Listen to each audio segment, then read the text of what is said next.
مہمانوں کا ایک بار پھر سے آپ کے تعارف کرواتا چلو. ہمارے ساتھ موجود ہیں شوکت بسرا صاحب، رانا احسان صاحب، افضل خان صاحب اور اسد کھرل نے بھی ہمیں جوائن کیا ہے. اسد صاحب، کیا سمجھتے ہیں کیا وجہ ہے کہ NA-75 ڈسکا کا یہ ضمنی انتخاب اتنی اہمیت اختیار کر چکا ہے؟ ایگو کا مسئلہ ہے، ساکھ کا مسئلہ ہے یا کوئی اور وجہ ہے آپ کی نظر میں؟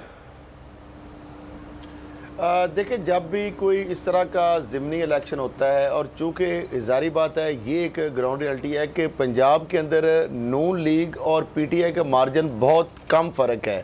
پی ٹی آئی کی حکومت اگر کھڑی ہے تو وہ کاف لیگ کے چند جو ارکان ہیں ان کے یعنی ساتھ الحاق کی وجہ سے کھڑی ہے. اور دوسری اب بات یہ ہے کہ سارا میڈیا جس طرح ایک فوکس ہے اور ایک حلقہ جو ہے اس کے ذریعے نون لیگ جو ہے جس کی سینٹ میں بھی آپ نے دیکھ لیا جس طرح درگت بنی اور جس طرح قومی اسمبلی میں بھی اس کے پاس کوئی واضح اکثریت نہیں ہے.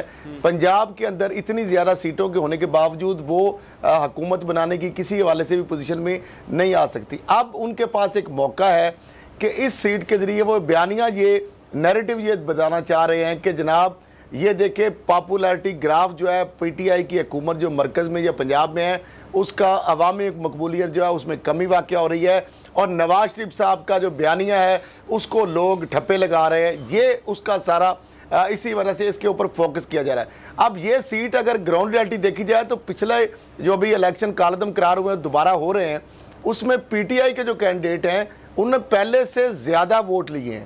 اب پاپولیرٹی گراف اگر گرتا تو پھر پی ٹی آئی کا ووٹ بینک کم ہوتا اور اسی طریقے سے اب یہ جو ہو رہا ہے. اور یہ ایک اور بھی بات یہ ہے کہ یہ نون لیگ کی سیٹ رہی ہے جس طرح کیونکہ ہم گاؤں کے دیہاتوں کے اندر پولیٹکس یہ ہوتی ہے کہ دھڑے بندیاں ہوتی ہیں. دھڑے بندیوں میں 3-4 چیزیں فیکٹر جو ہے وہ مین اس میں فیکٹر ہوتی ہے. ایک جو ہوتا ہے کہ برادریزم، پھر اس کے ساتھ ساتھ جو پارٹی کے ساتھ وابستگیاں اور وہ لوگ جو ہیں وہ ایک دھڑا جو ہوتا ہے وہ دوسرے دھڑے کے ساتھ نہیں جاتا جو مرضی ہو جائے. یہ بھی ایک فیکٹر ہے. پھر اس کے بعد سارا جس طرح اگر الزام احسن اقبال صاحب کر رہے تھے کہ پی ٹی آئی کے لوگ وہاں پہ تھے، نون لیگ کے لوگ وہاں پہ MNA MPA ticket holder in کے جو سینٹر ہیں وہ بھی وہاں پہ نندناتے پھرے. اگر فائرنگ ہو رہی ہے، اسلحے کی نمائش ہو رہی ہے تو جو گرفتاریاں سامنے آ رہی ہیں جو حراست میں لوگوں کو لیا جا رہا ہے، اگر پی ٹی آئی کے لوگ ہیں وہاں پہ تو نون لیگ کے لوگوں کے پاس بھی اسلحہ ہے وہ بھی لہرا رہے ہیں. دونوں معاملہ یہ ہے کہ یہ سارا بیان گرفتار کیا گیا ہے. گو کہ 3 جو تھے وہ پاکستان مسلم لیگ نون کے جو افراد تھے ان کو گرفتار کیا گیا ہے اور 6 کا تعلق پاکستان تحریک انصاف سے بتایا جاتا ہے. شوکت بسرا صاحب، کیوں ویسے NA-75 آپ لوگوں کے لیے امپورٹنٹ ہے؟ اگر پاکستان تحریک انصاف یہ سیٹ ہار بھی جاتی ہے تو اتنی بڑی بات ویسے کیا ہے؟ کیونکہ یہ سیٹ تو اس سے پہلے نون لیگ کے پاس ہی رہی ہے اور ان کا اثر و رسوخ بھی بہت رہا ہے. کامران بھائی، آپ نے میرے خیال میں سوال میں ہی آپ کا جواب آ گیا کہ یہ سیٹ گزشتہ 5 الیکشن سے نون لیگ کے پاس رہی اور ہم 2018 کا جو الیکشن تھا وہ اس الیکشن میں بھی یہ سیٹ کم از کم ہم کوئی 70-80 ہزار ووٹوں سے آ رہے ہیں. تو اتنا کچھ ہو کیوں رہا ہے؟ بسرا صاحب، میرا سوال یہ ہے کہ جو کچھ ہو رہا ہے 19 فروری کو جو کچھ ہوا، جتنی ہائپ کریٹ کی گئی، 2 افراد جاں بحق ہو گئے، تو یہ ہو کیوں رہا ہے؟ بھائی جان، آپ نے سوال کر لیا، جواب تو لے لیں. یہی عرض میں آپ کو کر رہا ہوں کہ اس میں چونکہ یہ نون لیگ اس کو اپنا قلعہ سمجھتی ہے، گڑھ سمجھتی ہے. آپ یہ دیکھیں کہ جو وزیر آباد کی 7 والی سیٹ تھی وہ ابھی ہم جنرل الیکشن میں 30,000 ووٹوں سے آ رہے تھے، وہاں بھی ہمارا جو گیپ ہے وہ ٹوٹل 4,000 ووٹوں کا رہ گیا. یا اس سیٹ پہ بھی ہوا یہ کہ نون لیگ کو یہ گھلاہٹ کا شکار ہو گئی کہ ہم لوگ تو سمجھتے تھے کہ ہماری پارٹی GT روڈ پہ، گجرانوالہ میں، لاہور میں، پنڈی میں، شیخوپورہ میں بڑی مضبوط ہے. یہاں پر شگاف کیسے لگ گیا؟ تو بالکل آپ درست کہہ رہے ہیں کہ ہم ہارے یا جیتے اس سے حکومت میں تو کوئی فرق نہیں پڑنا. اور دوسری عرض میں آپ کو یہ کروں کہ ضمنی الیکشن میں جو ہمارا ووٹر ہے، تحریک انصاف کا ووٹر ہمیشہ تبدیلی کے لیے نکلتا ہے. ان کو بھی پتہ ہے اس بات کا کہ اگر ہم ہاریں یا جیتیں، اگر اس سے گورنمنٹ چینج نہیں ہونی تو یہ وہ شاید وہ کم ووٹ ہمیں انہوں نے ڈالے پچھلے الیکشن میں. انشاءاللہ اس کے باوجود پچھلے الیکشن میں اب دیکھ لیں جو ڈیفرنس آ رہا تھا وہ ٹوٹل 80 پولنگ سٹیشن پہ ہم جیت رہے تھے. آخری 20 پولنگ سٹیشن کا رزلٹ آنا تھا جہاں پر وہ سارا کچھ ہوا اور اس کے بعد الیکشن کمیشن نے نوٹس لیا، سپریم کورٹ تک معاملہ گیا. آج الحمدللہ اگر ہم کمپیریزن کریں پچھلے جو الیکشن یہی والا ہوا تھا، آج پرامن الیکشن ہو رہا ہے، پرامن پولنگ ہو رہی ہے.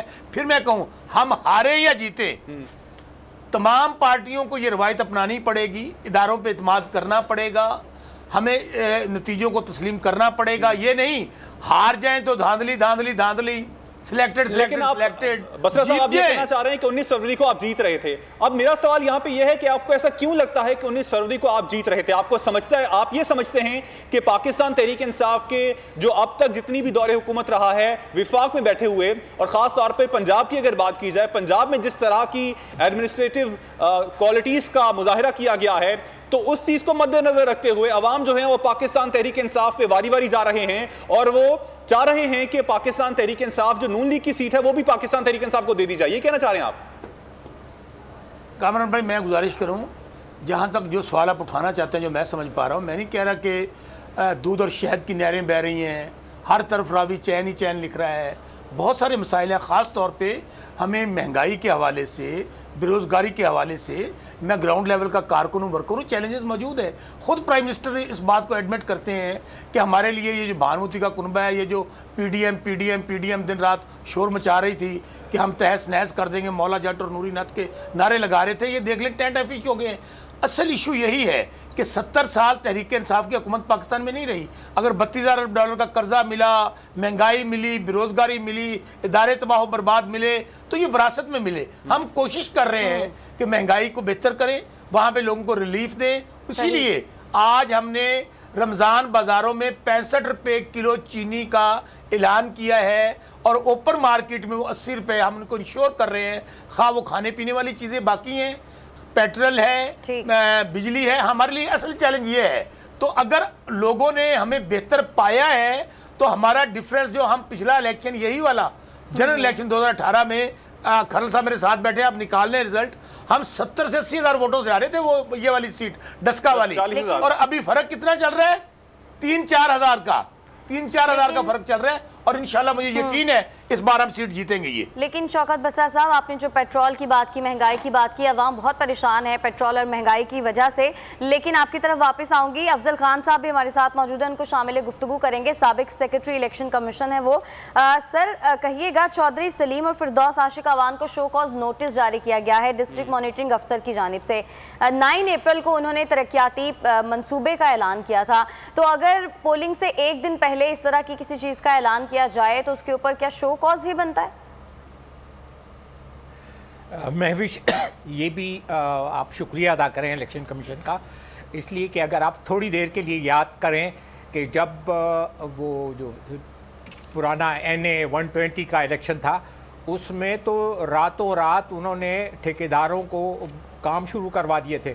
اور ایون اسلام آباد کی میں بات کرتا ہوں، اسلام آباد میں الیکشن جب ہو رہے تھے تو الیکشن کے دنوں میں انہوں نے فزیکل کام شروع کر دیے تھے. بات یہ ہے، اور اس کا نوٹس نہیں لیا گیا تھا. میں اس نوٹس نہ لینے کو کنڈیم کرتا ہوں، کرٹیسائز کرتا ہوں، اور اس چیز کو اپریشیٹ کرتا ہوں. اور بات یہ ہے کہ میں یہ کہتا ہوں کہ الیکشن کمیشن کا یہ کام ہے کہ جو اس نے ایک دفعہ کوڈ آف کنڈکٹ دے دیا، اور یہ کوڈ آف کنڈکٹ وہ ویسے نہیں بناتے، وہ تمام پولیٹیکل پارٹیز کے ساتھ بیٹھ کے بناتے ہیں، یعنی میوچولی ایگریڈ ہوتا ہے. پھر اس کی امپلیمنٹیشن کو یقینی بنائیں. اور جب نہیں بنائیں گے، یہ جیسے پچھلی دفعہ اور اس دفعہ کا ایک فرق کا آپ نے سوال کیا تھا، اس میں اسٹرکٹ امپلیمنٹیشن ہے، اور ابھی بھی یہ اس سے بھی زیادہ اسٹرکٹ ہونی چاہیے تھی. اور ان کو چاہیے تھا کہ آرمی کی ایک فلیگ مارچ کروا لیتے، اور یہ یقینی بناتے کہ کسی کے پاس اگر اسلحہ، دیکھیں آپ کو پتہ ہے کہ جو لوگ بدماش غنڈے لوگ ہوتے ہیں، تو شریف آدمی نے گاڑی میں اندر اپنے لیے اگر وہ جان بچانے کے لیے، سیلف ڈیفنس کے لیے اسلحہ رکھنا چاہتا ہے، لیکن اگر آپ میدان ہی ان کو ایسا سیف اینڈ سیکیور دے دیں کہ وہاں پہ نہ کوئی بدماش، نہ غنڈہ، نہ غنڈہ گردی،